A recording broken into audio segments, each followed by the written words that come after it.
অদ্ভুত মেয়ে তো, তুই কই যাচ্ছিস? প্যাকেটগুলো কই গেল? ওই তো ওখানে রাখা।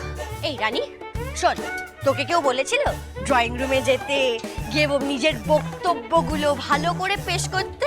কেউ বলেনি তো, তা সত্ত্বেও তুই নিজের ইচ্ছে মতন চলে গেলি। আচ্ছা তুই তো জানিস জয়ের মাথা সারাক্ষণ গরম থাকে, কোনো দরকার ছিল আর ওর মাথাটা গরম করে দেওয়ার কোনো তো দরকার ছিল না।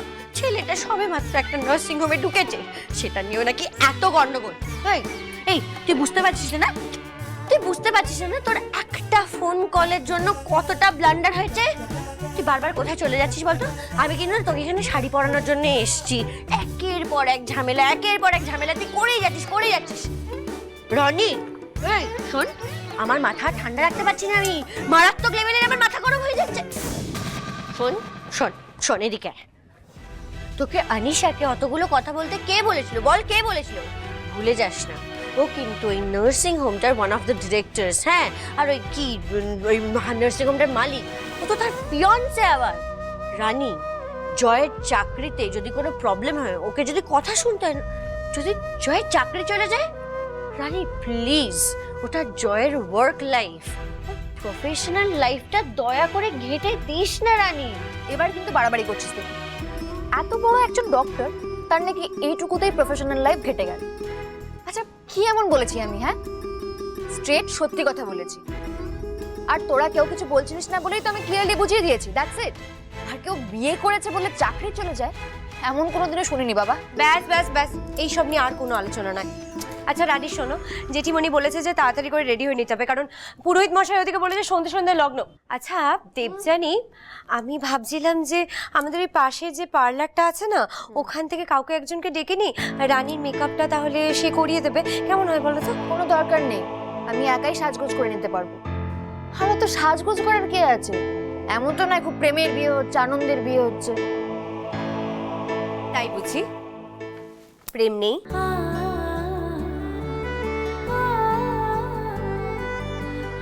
তোমাদের মধ্যে যে 16 আনা প্রেম আছে তা তো আমি দেখতেই পাচ্ছি।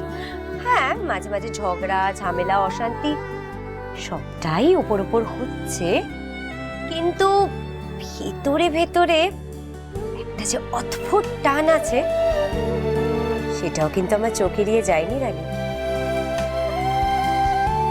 দেখো রানী, জয়ের যদি তোমার প্রতি টান না থাকতো, তাহলে তোমার কপালে এইভাবে সিঁদুর পরিয়ে দিত না।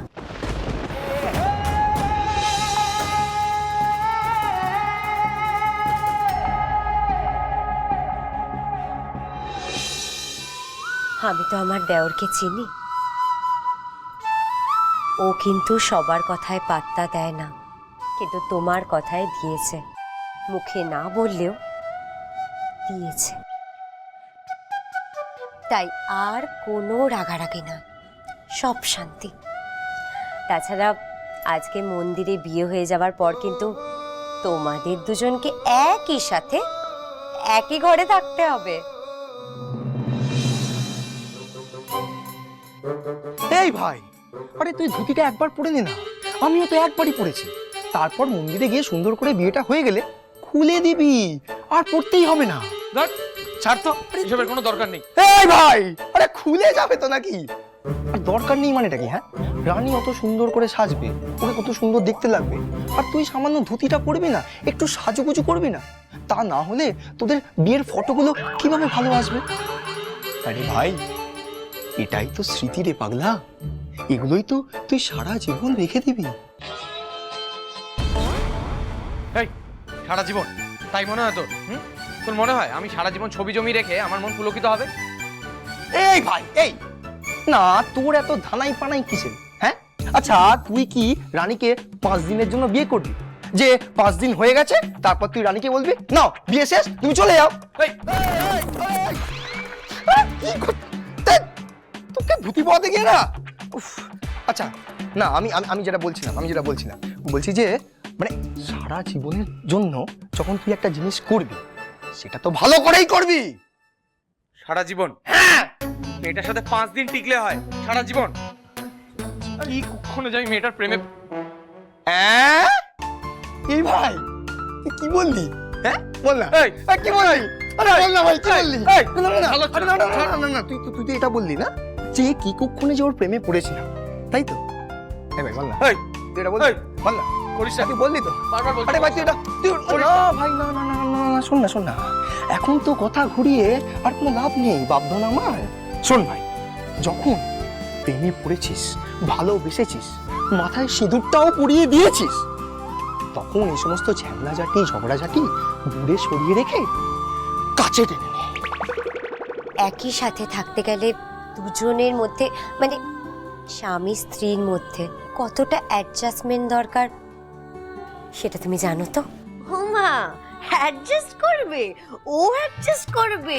দেখো ছোটবেলা থেকে আমার বিয়ে করার ইচ্ছে ছিল, আমার ইচ্ছে ছিল সংসার করব, অ্যাডজাস্ট করে থাকবো। উনি তো তার পুরো উল্টো, উনি সারাক্ষণ ভাবতেন আমি কি করে বিয়ে করবো, বিয়ে করবে, আমি তো এরকম জীবনে করতেই পারবো না। হ্যাঁ একটু সরো। আরে বেশ হচ্ছে, একদম বেশ হচ্ছে। আমি বাড়াবাড়ি করছি না, আমি বাড়াবাড়ি করছি না, ও বাড়াবাড়ি করছে। কি ঠিক আছে, আমি বিয়ে করব না, আমি বিয়ে করব না, আমি পড়াশোনা করব। একদম ঠিক আছে, জয়ের মতো হাজবেন্ড পেয়ে বেশ হয়েছে। এবার দেখ কেমন লাগে, বোঝ। দেখছি তো, দেখছি কেমন লাগছে। অসহ্য লাগছে ওর মুখটা মনে পড়লে। এই বাড়িতে আসাটাই আমার সব থেকে বড় ভুল হয়েছে। এরকম একটা নচ্ছার বেয়াদব ছেলের সঙ্গে আমি কি করে রুম শেয়ার করতে পারি? আর কিছুদিন পরেই আমার মেডিকেল এন্ট্রান্স এক্সাম, কত পড়াশোনা করতে হবে। আর এসবের মধ্যে তোমাদের দেওয়ার যদি কোনো রকমের গন্ডগোল পাকায় না, আমিও কিন্তু ছেড়ে কথা বলবো না, বলে দিলাম। শোন না ভাই, এই সবই না কপাল, সবই কপাল লেখা আছে। দেখ ভাই, আমরা দুজনে না হরিহর আত্মা, আমরা দুই দেহ কিন্তু এক মন। না তুই বল, মানে আমি তো বিয়েটা করলাম, আমি যেই বিয়ে করলাম তোর মধ্যে হঠাৎ করে বিয়ে বিয়ে ফিলিংসটা জেগে উঠলো, তারপর তুই দুম করে বিয়েটাও করে ফেললি। আর করলি তো করলি, কাকে করলি? আমার দেবুর বেস্ট ফ্রেন্ড নানিকে। হ্যাঁ কিরে, মানে পুরো ব্যাপারটা তো জমে ক্ষীর। শোন না ভাই, এদিকে আয়, বস বস না। শোন না, আমার একটা প্ল্যান আছে ভাই। হ্যাঁ মানে এই তোর বিয়েটা সুন্দর করে মিটে যাক, তারপরে আমি দেবু, তুই রানী, আমরা একসাথে চারজনে মিলে হানিমুনে যাব। হেই, তুই চুপ কর তো। আমি না তোর মতো শখের চাকরি করি না, যে আজকে অফিস গেলাম তো গেলাম, কালকে না গেলাম তো না গেলাম। সবে একটা নার্সিং হোম জয়েন করেছি, তার মধ্যে যত রাজ্যের ঝামেলা। তার মধ্যে ওই মেয়েটা অনিশা এসে যে কি গন্ডগোল পাকিয়ে চলে গেল, মাথার মধ্যে যে কি নিয়ে চলে গেল কে জানে। এবার দেখবি কাজের ক্ষেত্রেও আমার সমস্যা ক্রিয়েট করবেই করবে। বড় বৌমা, তুমি একবার অনিশাকে আমার কাছে নিয়ে এলে না? আমি এতক্ষণ ধরে তোমায় কি বললাম? ওর রাগারাগি করে হুট করে বেরিয়ে যাবে, আমি তো বুঝতেই পারিনি। আমি তাও বলেছিলাম ওকে, কিন্তু ও তো। তোমার একবার নিয়ে আসা উচিত ছিল। আরে কাঁটা দিয়ে কাঁটা তুলতে হয়, জানো না?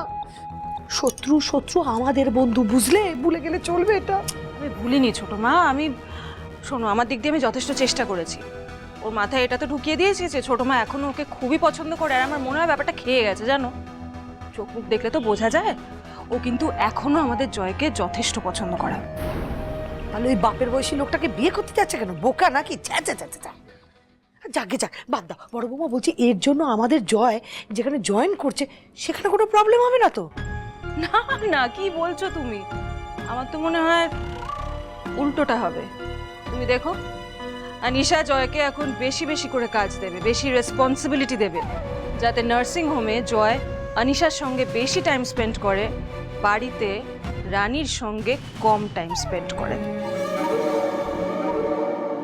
খুব রাগ না জয়ের ওপর, মারাত্মক লেভেলের রাগ। এখন যদি জয়ের হাত কেটে যায় বা কোথাও ব্যথা লাগে, অমনি তো দৌড়ে দৌড়ে চলে যাবি। যত নাটক করার কি দরকার? বেশ করছে। আচ্ছা ঠিক আছে ঠিক আছে, চুপ চুপ।